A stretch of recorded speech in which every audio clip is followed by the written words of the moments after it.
Good morning students. पिछली class में हमने पढ़ा था टेंस के बारे में। मैंने पिछली क्लास में आपको बताया था कि टेंस 3 प्रकार के होते हैं, प्रेजेंट, पास्ट और फ्यूचर। और मैंने आपको ये भी बताया था कि प्रत्येक टेंस के 4 भाग होते हैं। तो इस तरह से कुल मिलाकर कितने टेंस हुए? फुल टेंस हो गए 12। कैसे? प्रेजेंट के 4, प्रेजेंट के 4 कौन कौन से? Present indefinite, present continuous, present perfect और प्रेजेंट परफेक्ट कंटिन्यूअस। इसी तरह से पास्ट के 4 और इसी तरह से फ्यूचर के भी 4। तो टोटल हो गए 12।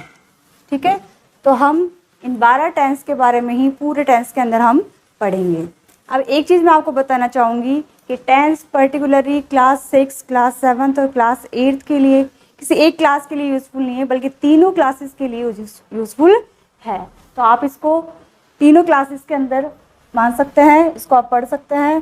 प्रेजेंट, पास्ट और फ्यूचर टेंस में जाने से पहले मैं आपको सेंटेंस के बारे में बताना चाहूँगी। सेंटेंस, क्योंकि टेंस के अंदर हम क्या पढ़ते हैं? हिंदी ट्रांसलेशन से इंग्लिश ट्रांसलेशन ही पढ़ना सीखते हैं। तो इसलिए सेंटेंस के बारे में जानना बहुत ज़रूरी है। पहले तो सेंटेंस क्या होता है? तो हिंदी शब्दों में हम कह सकते हैं कि शब्दों का सार्थक समूह ही सेंटेंस कहलाता है, वाक्य कहलाता है। ठीक है, अब देखिए अंग्रेजी के अंदर वाक्य का सूत्र क्या होता है, फॉर्मूला क्या होता है? वाक्य का फॉर्मूला क्या होता है? तो देखिए ये होता है सब्जेक्ट प्लस वर्ब प्लस और ऑब्जेक्ट। अब शॉर्ट में मैं आपको पहले इन तीनों के बारे में बता देती हूँ। सब्जेक्ट क्या होता है?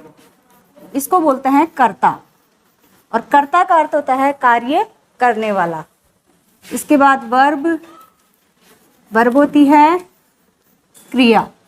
क्रिया का मतलब जो कार्य वाक्य के अंदर किया जा रहा है उसे बोलते हैं क्रिया। और ऑब्जेक्ट, ऑब्जेक्ट का मतलब होता है कर्म।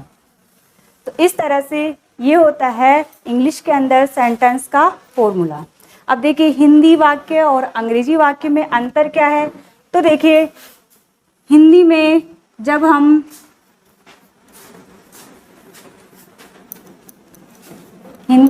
हम वाक्य को लिखते हैं, राम जयपुर जाता है, राम जयपुर जाता है, ये लिखा जाता है हिंदी में।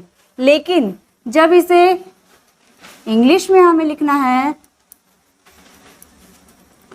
तो इसे हम लिखेंगे राम गोज टू जयपुर। अब देखिए दोनों में डिफरेंस क्या है? इंग्लिश में जो वाक्य बनता है वो इस फॉर्मूले के आधार पर बनता है। जैसे पहले सब्जेक्ट, तो ये आ गया अपना सब्जेक्ट। इसके बाद वर्ब, तो ये आ गई अपनी वर्ब। और फिर है ऑब्जेक्ट, तो ये आ गया अपना ऑब्जेक्ट। तो देखिए हिंदी में जैसे बोला जाता है वैसे ही लिखा जाता है, राम जयपुर जाता है। जबकि इंग्लिश में हम इस फॉर्मूले के अनुसार वाक्य बनाते हैं, Ram goes to Jaipur, subject verb और ऑब्जेक्ट। ठीक है, अब हम आगे पढ़ेंगे सेंटेंस के प्रकार। अब हम आगे पढ़ रहे हैं सेंटेंस के प्रकार। तो सेंटेंस कितने प्रकार के होते हैं? 4 प्रकार के। कौन कौन से? एफर्मेटिव,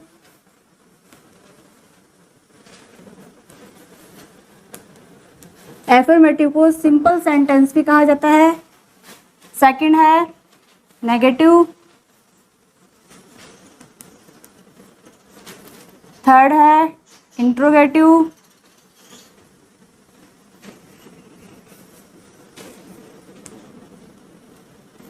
और फोर्थ है इंट्रोगेटिव नेगेटिव।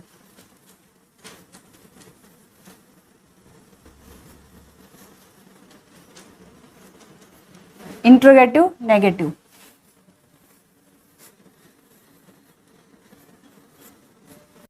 अब इसके बाद में अर्थ देखिए इसका, एफर्मेटिव का सकारात्मक वाक्य,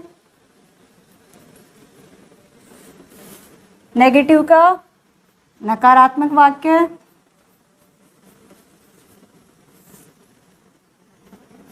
इंट्रोगेटिव का प्रश्नवाचक वाक्य,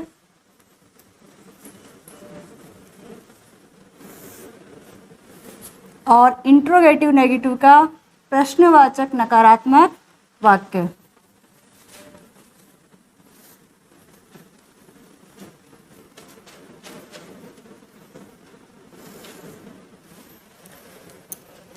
अब एक बार इसके बारे में थोड़ी थोड़ी चर्चा कर लेते हैं। एफर्मेटिव यानी सकारात्मक वाक्य वे वाक्य होते हैं जिनमें हाँ का भाव होता है, जैसे कि राम जयपुर जाता है। इसके बाद में नेगेटिव यानी नकारात्मक वाक्य वे वाक्य होते हैं जिनमें नहीं का भाव होता है, जैसे कि राम जयपुर नहीं जाता है, राम बाजार नहीं जाता है, राम आम नहीं खाता है। यानी जो वाक्य नहीं वाला भाव देंगे वो नेगेटिव सेंटेंस कहलाएंगे। इसके बाद इंट्रोगेटिव सेंटेंस यानी प्रश्नवाचक वाक्य, जिन वाक्यों में प्रश्न का भाव हो वो प्रश्नवाचक वाक्य कहलाते हैं, जैसे कि क्या राम जयपुर जाता है, क्या राम खाना खाता है, क्या मोहन सोता है। इस तरह से ये प्रश्न वाले वाक्य इंट्रोगेटिव वाक्य कहलाएंगे। और फिर लास्ट में है अपना है इंट्रोगेटिव नेगेटिव सेंटेंस यानी प्रश्नवाचक नकारात्मक वाक्य, जिसमें प्रश्न का भाव भी हो और नहीं का भाव भी हो, वे वाक्य कहलाएंगे इंट्रोगेटिव नेगेटिव सेंटेंस। जैसे कि क्या राम जयपुर नहीं जाता है, क्या मोहन खाना नहीं खाता है। इस तरह के वाक्य प्रश्नवाचक नकारात्मक वाक्य कहलाएंगे। अब इसके बाद में आगे हम पहला टेंस लेंगे अगली क्लास में, प्रेजेंट इंडेफिनिट टेंस। उसमें हम एक एक करके सभी सेंटेंस के बारे में पढ़ेंगे और सेंटेंस हिंदी सेंटेंस से इंग्लिश वाक्य हम कैसे बनाएंगे ये भी हम सीखेंगे। Okay, thank you.